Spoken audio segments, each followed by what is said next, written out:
Voltamos com o especial Terra Santa. Agora são 7h39 no horário de Brasília e você continua participando e fomentando essa discussão junto com a gente através das redes sociais. Só lembrando que você tem que usar a hashtag especial Terra Santa para que a gente consiga indexar todos esses resultados.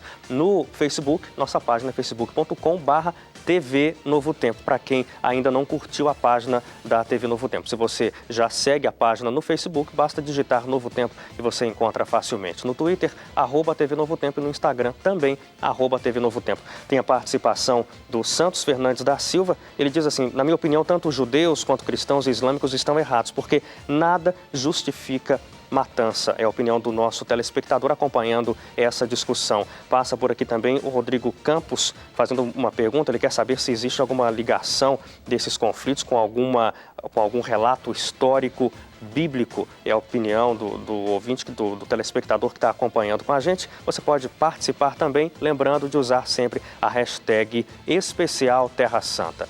A gente vai acompanhar agora um pouco sobre os diálogos que envolvem uma possibilidade de discussão e acordo na região de conflito. Vamos acompanhar.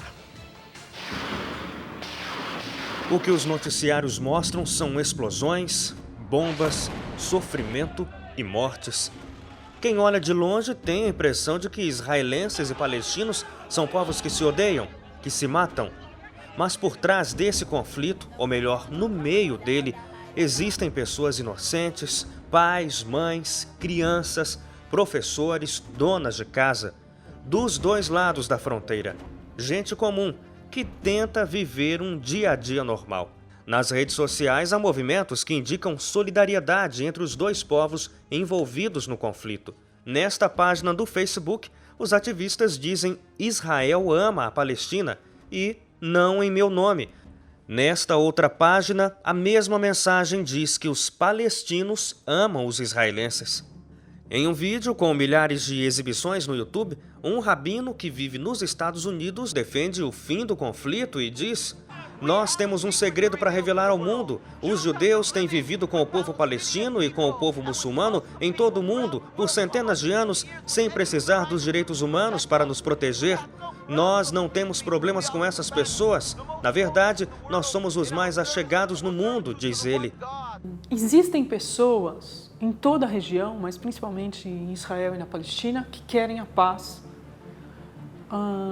tanto em posições de liderança como na sociedade civil. E agora essas pessoas têm uma ferramenta a mais, que é a internet. O que as pessoas de fora podem fazer? Podem ajudar esse diálogo a acontecer. No Brasil, encontramos movimentos cristãos que também buscam um diálogo com povos árabes e judeus. Esta comunidade funciona como um espaço aberto para religiosos cristãos e islâmicos. O coordenador da comunidade explica os objetivos do trabalho realizado no local. A comunidade oriental como um todo, ela tem uma perspectiva muito reverente em relação a Deus, né? Realmente aceitando como autoridade suprema. Então isso se apresenta nos rituais religiosos, como por exemplo, tirar os sapatos, cobrir a cabeça. Então nós adotamos aquilo que é compatível com o ensinamento da palavra de Deus e que demonstra essa reverência. Segundo o coordenador, o objetivo da comunidade é apenas oferecer um local de convergência para árabes, islâmicos e cristãos. O objetivo primeiro é adorar a Deus e de uma maneira que a gente tenha um ambiente amistoso, cordial. Outra comunidade que nossa reportagem descobriu realiza um trabalho semelhante, mas voltado à comunidade judaica. Aqui, a cerimônia também resgata a liturgia comum em cultos judaicos, mas com aspectos do cristianismo, para oferecer diálogo entre as duas culturas. Por motivos de segurança, para preservar a imagem dos frequentadores, nenhuma pessoa pode ser identificada no vídeo. O coordenador da comunidade autorizou nossa presença com a ressalva de garantirmos o anonimato dos fiéis. O próprio coordenador não pode ser identificado e ele explica por quê. Nem todo mundo gosta dos judeus, né? Um bloco é formado por toda a teologia cristã que vem da ideia dos judeus foram rejeitados porque mataram Jesus, certo? Agora, esses não fazem tanto mal. No período da Segunda Guerra, muito do ódio contra os judeus, ele ele sai daquele bojo religioso, onde se odeia agora não é aquele que matou Jesus, mas aquele que é da raça judeu, vamos dizer, se pode dizer assim, da etnia. Então o que acontece é o seguinte, esse segundo bloco geralmente são formados por neonazistas, skinheads e outros tipos até de terrorismo. Eu acho que cabe a cada pessoa interessada em entender que faça o mesmo, que busque, seja, se for uma dona de casa, como é que vive uma dona de casa em Israel? Se for um jovem, como é que vive um jovem em Ramallah, que é na Cisjordânia? Se for um músico, como é que é fazer música no Irã? Enfim, eu acho que se cada um conseguir encontrar um parceiro nessa região com quem possa se identificar, eu acho que é muito mais fácil entender do que através de manchetes que a gente lê no jornal. Em Israel, populares também demonstram ser favoráveis ao fim dos combates, como diz esse israelense. Eu não acho que a operação seja um sucesso, mas temos que tomar cuidado com as pessoas inocentes, com a população civil de lá. Em uma ação simbólica, no mês de junho, o Papa Francisco recebeu o presidente de Israel, Shimon Peres, e a autoridade palestina Mahmoud Abbas no Vaticano. Em um encontro histórico, estavam representados cristãos, judeus e islamitas, juntos para uma conversa amigável e orações em conjunto. Quem sabe, o início de um entendimento a partir de conversas entre as religiões. Ao se resolver a questão palestina, Israelo-Palestina, nós teríamos uma enorme oportunidade de criar um diálogo interreligioso, que é inclusive algo que é preconizado pelos líderes religiosos, que aquela região pudesse ser um grande laboratório de diálogo interreligioso. Quer dizer, a gente sairia de um cenário de sensação de conflito religioso com um cenário de grande diálogo interreligioso. Ok, voltamos aos nossos estúdios para dar continuidade aqui à discussão deste tema. Bom, comigo agora neste terceiro bloco, professor Edson Nunes, especialista em Antigo Testamento, hebraico bíblico e diálogos interreligiosos. Obrigada pela sua participação e presença. Obrigado você. Também aqui conosco, professor Carlos Flávio Teixeira, doutor em Ciências da Religião na área de Teologia Sistemática. Professor, seja bem-vindo. Obrigado, Bianca, e nosso cumprimento a todos que nos assistem. Ok. Professor Edson, você consegue visualizar esse diálogo religioso na região, encabeçado inclusive, quem sabe, pelo Papa, que é referência nesse assunto? Você acha que a gente pode discutir algo nesse sentido, num diálogo religioso para a solução dos conflitos? Sempre que você fala de diálogo religioso, você historicamente enfrenta problemas, né? O diálogo religioso, ele não passa só pelo hoje, ele passa pela história. E historicamente você tem uma série de situações que trazem traumas, que trazem prejuízos a esse diálogo hoje. Então, o diálogo judaico-cristão, por exemplo, é um diálogo marcado hoje pela segurança. O André, nos blocos anteriores, falou da sensação de segurança que os judeus precisam ter. E durante muito tempo, os cristãos perseguiram os judeus, né, na Idade Média e assim por diante. E você tem histórias também, já da Idade Média, quando a região foi dominada pelos muçulmanos, pelos árabes, que judeus também foram perseguidos. Então, você tem um histórico de perseguições em nome da religião que dificulta um diálogo hoje. Eu participei de muitas mesas de diálogo e o que acontece a maior parte das vezes num diálogo religioso é cada um fala o que quer e ninguém escuta o outro. Então, essa é uma realidade, infelizmente. Agora, você acredita que uma resolução do conflito ali pode ir pelo caminho religioso ou pelo caminho político? O que a gente pode discutir dessa área? Sim, se o que for priorizado no aspecto religioso for a vida, porque todos nós cremos no Criador e o valor da vida está associado exatamente àquele que cria, ou seja, a Deus, se isso for o ponto central, o diálogo é possível. Se não, fica bem difícil. Ok. E vale lembrar que diálogo não significa necessariamente resolver o problema. Né? É discutir o problema. É discutir o problema e ser mais tolerante no trato das diferentes perspectivas acerca do problema. Ok. Agora, uma outra questão também, professor, para a gente falar um pouco sobre a origem. Você que tem estudos em relação à origem dos povos que estão envolvidos nesse conflito, o que a gente pode falar da origem desses dois povos? É uma origem recente, é uma origem que vai lá nos tempos mais antigos? A gente encontra alguma coisa na Bíblia? Explica para a gente. O primeiro ponto que nós precisamos colocar é que esse conflito ele não tem necessariamente natureza unicamente política. Ao contrário do que dizem sociólogos, né, e antropólogos, esse conflito tem natureza eminentemente religiosa. E segundo a Bíblia... Se a gente juntar todos os conflitos até aqui, a essência de todos. Se nós realmente fizermos uma retrospectiva histórica, e a Bíblia nos ajuda com muita confiabilidade nisso, nós retroagimos lá a Gênesis 16. Como tudo isso começa? Sara não podia dar filhos a Abraão naquele momento, e por um dispositivo do Código de Hammurabi que possibilitava a esposa, que não podia ter filhos, dar a serva para o esposo, para que ele tivesse filhos com ela e esse filho fosse considerado do próprio casal, né, do casal líder da tribo, Sara fez isso. E Abraão teve, com a sua serva Agar, teve Ismael. Ismael cresceu. Quando Ismael estava com cerca de 14 anos, Deus abençoou Sara e Sara engravidou de Isaac. Isaac nasceu e, segundo o relato, quando Isaac foi desmamado, ali por volta de 3 anos, Ismael já com 17, começou a provocar o irmão. Sentindo que isso traria problemas para o clã, Sara pede a Abraão que despedisse Agar e Ismael. Abraão, depois de muita oração, chegou à conclusão de que por orientação de Deus, essa seria a melhor perspectiva naquele momento. Ele despede Agar com Ismael, e a Bíblia diz que eles vão habitar onde? Na região mais ao sul, região de Cades Barneia, deserto ali na região do deserto de Arã. E ali eles ficam habitando por um tempo.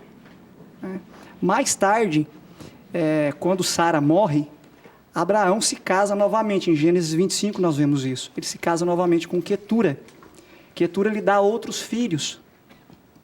E depois dessa ida embora de Sara, de Agar com Ismael, há ali na Bíblia a indicação de um certo clima não muito legal que ficou entre Isaac e Ismael. É como se Isaac fosse abençoado, desse tudo certo com ele, e Agar com seu filho Ismael fosse para o deserto e Deus esquecesse desse povo. O que não é verdade, porque as Escrituras dizem que Deus prometeu que Abraão não precisava ficar com o coração pesaroso, porque a bênção que ele daria a Isaac, a bênção, a gente diz a bênção salvífica, a bênção de prosperidade, ele daria também aos filhos de Ismael. Inclusive, Ismael teve 12 príncipes, né, que se tornaram 12 tribos. Mas, bem, terminando isso aí para o telespectador entender, quando eles vão habitar no sul, quando Sara morre e Abraão se casa com Quetura, eles têm outros filhos, entre eles Midian. E quando Abraão estava prestes a morrer, ele repete com Quetura, com os filhos que ele teve com Quetura, o mesmo que ele havia feito com Agar e Ismael.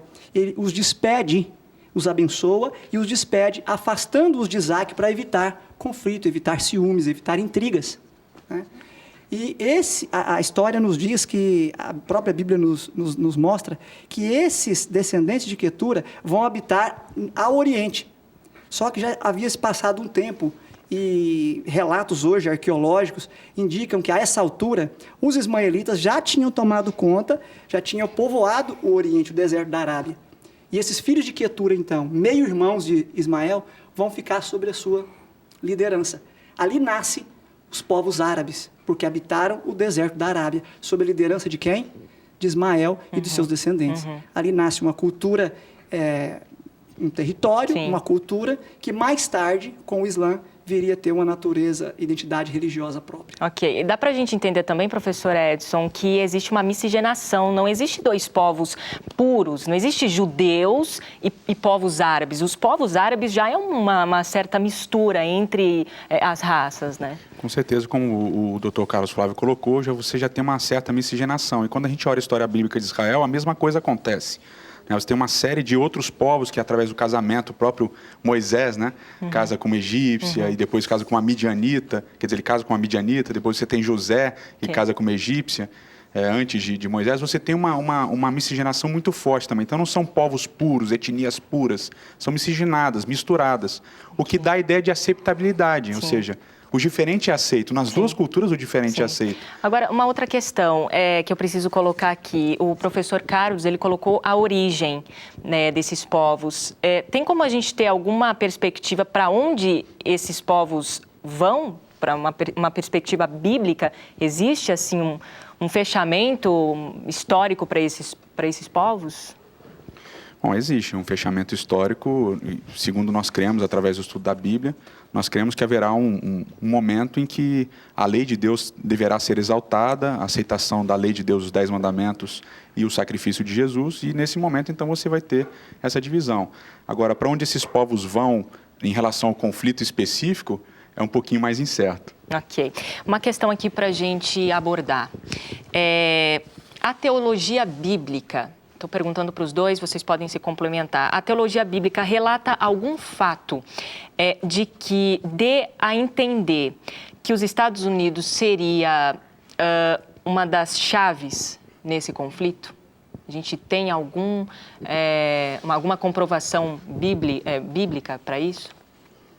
Olha, o que me vem à mente aqui, que a gente deve e precisa colocar para o nosso telespectador, é como os cristãos norte-americanos, e a partir deles influenciando o mundo, têm se envolvido nesse conflito. Há um certo envolvimento indireto nesse conflito por uma teoria chamada dispensacionalismo. Né? Dispensacionalismo é uma teoria da teologia que divide a história de Israel em 7 dispensações, 6 para Israel e 1 para a igreja. E essa teoria, ela propõe que desses 7 períodos, 6 seriam para Israel e 1 seria para a igreja. Ou seja, a igreja cristã, nessa teoria, ela é colocada em paralelo com o povo de Israel. Okay. Ou seja, Deus não teria um programa da igreja continuar a função de Israel de pregar ao mundo. Uhum. Deus estabeleceu a igreja como um parêntese até que ele discipline Israel volte aos propósitos de Deus, e aí então o novo Israel, que seria os Estados Unidos, restaura o antigo Israel, que seria o Israel nacional, para que haja um momento propício, condições propícias, para que Cristo possa voltar. E esse em muitas breves palavras, o dispensacionalismo que nos chega hoje, principalmente no Brasil, na Bíblia de Scofield, na Bíblia Rai, e nos chega também na série Deixados para Trás, do Tim LaHaye. Né? E isso os nossos irmãos evangélicos estão bebendo muito nisso, e muitas vezes sem imaginar que por trás disso está uma tentativa de se emplacar a ideia de que a igreja cristã precisa apoiar Israel, restaurar o Israel nacional para que Jesus volte. Um aspecto importante é que toda vez que você fala de Israel, nessas últimas décadas você fala do Estado de Israel, você mexe com muitos ânimos dos religiosos de uma maneira geral. Com certeza. Um sensacionalismo e assim por diante. E eu gosto sempre de lembrar de uma frase de um rabino muito importante, Abraão Joshua Heschel. Ele diz o seguinte: o Estado de Israel não é nenhum cumprimento de uma profecia messiânica e assim por diante. Mas quem sabe, de alguma maneira, ele pode ajudar algum cumprimento profético. Então, esse equilíbrio, quando a gente fala da parte bíblica profética em relação a Israel, ele é importante. Nem para um lado, nem para o outro, é sempre prudente você esperar, você analisar com humildade, com tranquilidade, com equilíbrio, sem ser tomado por um arrobo de sensacionalismo, está tudo acabando e assim por diante. Ótimo. Eu agradeço aqui a presença dos professores Carlos Flávio Teixeira e Edson Nunes. Obrigada pela participação de vocês. A gente fecha aqui a nossa conversa, o nosso bate-papo sobre esse assunto. Hélio. Obrigado, Bianca. Obrigado também aos nossos convidados que passaram por aqui. No começo do programa, nós avisamos que não ia ser fácil entender esse conflito, porque é difícil até mesmo de classificá-lo. Afinal, ele não é uma guerra, porque não envolve 2 países, e falar que é apenas político, ou apenas religioso, ou apenas econômico, ou apenas histórico, pode não dar a dimensão exata desse fato. Por isso, se você realmente quer entender minimamente esse conflito, esse programa foi apenas o começo para isso. E a nossa intenção é que seja assim mesmo, porque há muito mais por vir, quer você considere o ponto de vista bíblico, ou considere o cenário político atual. A você, uma boa noite.